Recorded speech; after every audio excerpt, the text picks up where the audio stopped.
You've seen the news. This is the new iPhone SE, but its arrival means that Apple now sells three phones that to a lot of people will look confusingly similar. The $399 SE from 2020, the $699 iPhone 11 from 2019, and the $599 iPhone XR from 2018. So, the question then becomes, does this new $399 iPhone effectively make its more expensive brothers redundant? Should everyone who wants to buy an iPhone just go and grab the SE? Well, if we kick things off with video quality, it's off to a very good start, that's for sure. If your primary use for your camera is to record footage, on first impression this iPhone SE seems every bit as good as the iPhone 11, and considering that the iPhone 11 is already the best camera for video at $700, that makes this new SE seemingly staggering value for its $399 price point. But there's something you need to understand for this comparison to make sense. The iPhone XR on the far right is a phone from 2018, so it's using Apple's older camera sensor combined with older processing power. The iPhone 11 in the middle is the best of both worlds. It's got the latest camera system and their most up-to-date processor. But this new iPhone SE is a hybrid. It's got very similar camera hardware to the older 2018 XR, but it has the chipset and the power of the newer 2019 iPhone 11. So does this extra power it has over the iPhone XR make its camera more capable? Well, sort of.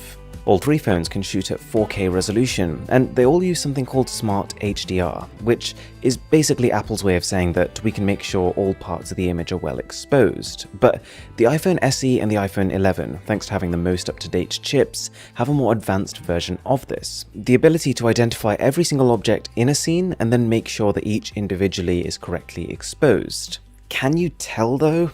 With difficulty. If you look at my arms in this scene here, the SE and the 11, they have managed to more correctly process my real skin tone. XR is coming out as a little red, but apart from that, I can't see a single difference. The lighting, the building in the background, it's all pretty much the same. To be clear though, this is less about picking faults with the newer phones and more about just appreciating how well the older 2018 iPhone XR is holding up. I even put these phones through the most challenging test, which is just facing directly towards the sun, and all three can still correctly expose their subjects. And it genuinely feels like I've recorded these clips on the same phone 3 times, which, to reiterate, is good news for this cheaper iPhone SE. These aren't perfect phones, we'll come to that, but as far as recording video during the day, you can't go too far wrong here. And that includes optical image stabilization. All three phones have it, and it does a good job of minimizing the bumps and shakes as you're walking around. The one caveat of it is that if you try to run using these phones, the quality deteriorates. It does seem though like the two phones on the left have improved in this aspect versus the older XR. If you really care about stability, you can lower the recording resolution to 1080p and it improves, but it's still not amazing. These phones aren't really made to be kind of running around with and recording. What about photos? I almost feel like I need to clarify here. No, I haven't just taken one photo and pasted it 3 times. These are 3 different generations of device, but the output is consistent to the point where I had to stop and check. Like, if I jumbled up the photos taken on these 3 phones, almost everyone would struggle to guess which photo has come from which device. There are differences, but in the day at least, all 3 iPhones breeze through, managing to strike that balance between having a bright image, but not so bright that you start to lose details in places like the sky. Colors are realistic, skin tones, the color of flowers, and greenery is all represented well in a way that feels true to life. A lot of people would consider the iPhone 11 to capture some of the best dynamic range for its nearly $700 price, so the fact that this SE is capturing photos that look indistinguishable to most eyes means that it's going to be competitive for $399. At least, it is during the daytime. I did also notice a couple of cases where it looks like the more powerful chip in the iPhone SE is doing a bit of work here. For example, pointing directly at the sun, it can better control the highlights than the older XR, but not as well as the 11. And also it's better in terms of resolving detail. If you crop into this shot here, you can probably see that the 2 recent iPhones can bring out ever so slightly more sharpness and clarity in a scene. But yeah, we're not talking generational leaps here, small refinements. All 3 have similar sensors and an identical aperture of f1.8, so the photos have more or less the same level of natural background blur when you get up close to your subject. But speaking of background blur, portrait mode has some differences. All three phones can use facial recognition to take portrait mode photos of people, and this is something iPhones have historically excelled at. I do generally prefer the way portrait mode photos look when they're taken on a phone's telephoto camera, because here, for example, none of these phones have a telephoto camera, so you have to go right up close to someone's face to take a portrait mode shot, and that creates a little bit of distortion, but given the hardware we're working with, the software's doing a good job here. But worth bearing in mind is that the iPhone SE and the XR, they only have one camera compared to the iPhone 11's dual cameras. And those two cameras mean that the iPhone 11 can naturally detect the depth of all objects, not just faces. So as well as people, on the iPhone 11 you can take portrait mode shots of anything, of bottles, of basketball nets, of leaves. You can make this a subtle effect, or you can go a bit nuts with it. If you try to do this on the other two phones, you'll just get an error message that no face is present. Now, here is where iPhone 11 starts to really pull ahead. It can take night mode photos, and the difference between this and the other two is noticeable if you're in medium lighting conditions, but becomes more and more noticeable the darker it gets. If we lower further, to the point where I was struggling to see the objects that were sitting under the desk, then the iPhone SE and XR, they're also struggling to see, but the iPhone 11 actually keeps a lot of the detail that it had when the scene was more well lit. If you fancy yourself as a night photographer and iPhone is the route you want to go down, then it's pretty simple. The 11 or the 11 Pro are a generational leap ahead. I kinda wish Apple had added night mode to the SE. It's definitely possible given that the phone has the latest chipset, but I'm guessing that because the end result would have been a halfway house, not as clean as it is on the iPhone 11, Apple wouldn't want to damage the reputation of its night mode.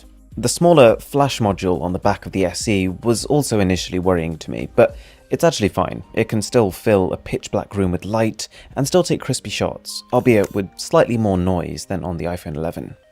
Now, quite possibly the biggest advantage of the 11's camera, I'd say even more important than night mode, is the addition of an ultra-wide lens. It allows you to capture wider, more dramatic shots, and I'll be honest, since we started seeing ultra-wide cameras on phones, I find myself reaching for this option probably 30% of the time, so it's a real shame to see it's not present on the SE. It's kind of important for video too. With the ultrawide, you get that same dramatization but in motion. For example, there's been quite a few times actually where I've tried to give someone an idea of the amount of space in a room, and in cases like these, the ultrawide captures in a way that your normal main camera just can't. None of these phones, as I mentioned, have a telephoto camera, so the quality deteriorates fairly fast if you start zooming in. All three phones can take slow motion video at 1080p at two different frame rates, 120 frames per second, which is pretty slow, and as far as quality is concerned, there's a noticeable hit compared to recording normal video, but this is still some of the better looking slow-mo footage out there. They can all also shoot at 240 frames per second, or in other words, twice as slow. This is the mode I tend to keep my phone on, but you face a further quality trade-off. It's very slow, but also bear in mind that there are phones out there that can take like 7,000 frame per second slow-mo footage, so compared to that, this isn't the slowest. The iPhone 11 can also do this exact thing but on the front camera, and it works well. I'm just not sure who actually uses it or what even a good use case of it would be. But more importantly, the reason the iPhone 11 can do that is because its selfie camera is better. The new SE comes with the same 7-megapixel front-facing camera as the XR, which is to say, it's fine, but it's not as good. As far as video is concerned, for example, it's good to see that it can go wider than the XR, but both the SE and XR are stuck with 1080p video, whereas the 11 can take full quality 4K on the front. That's a huge gap in resolution. Bear in mind though that most social media sites, for example, they're going to compress your video quite heavily. So if your main purpose for taking front-facing video is just to put on an Instagram story, it probably doesn't matter. But one thing you can probably tell here is that the 11's front camera also has better dynamic range. While the sky on the other two phones becomes almost completely white when the sun is in frame, the iPhone 11 actually controls that brightness really well. As far as photos are concerned, the quality difference is much less noticeable. The main differentiator is actually that with one tap, the iPhone 11 can go almost ultra-wide. And I personally think this is quite important, or at least this is a feature I would have liked to see on the SE, because if you want to take a group shot on that phone or the XR, you'll probably need a selfie stick. They can all do portrait mode on the front too, and it's good to see that even though the iPhone SE doesn't have the depth cameras that the other phones do, it doesn't seem to have impacted edge detection, and you will see that the newer phones do a better job of identifying and brightening my face than the XR. And this has the side effect of better low-light performance too. Slightly.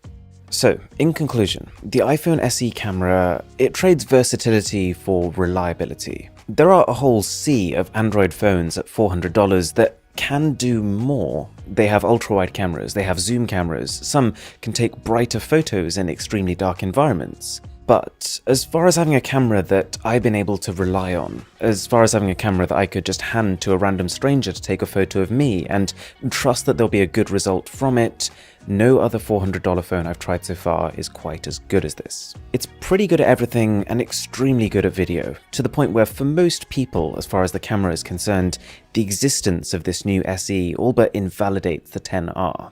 It's the same in most cases, but cheaper and sometimes better. That said, the iPhone 11 still definitely has a place. There's quite a few areas where that camera shines above the SE, like its night mode, or its ultra-wide camera, or its far better front camera.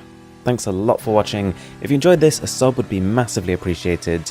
My name is Aaron, this is Mr. Who's the Boss, and I'll catch you in the next one.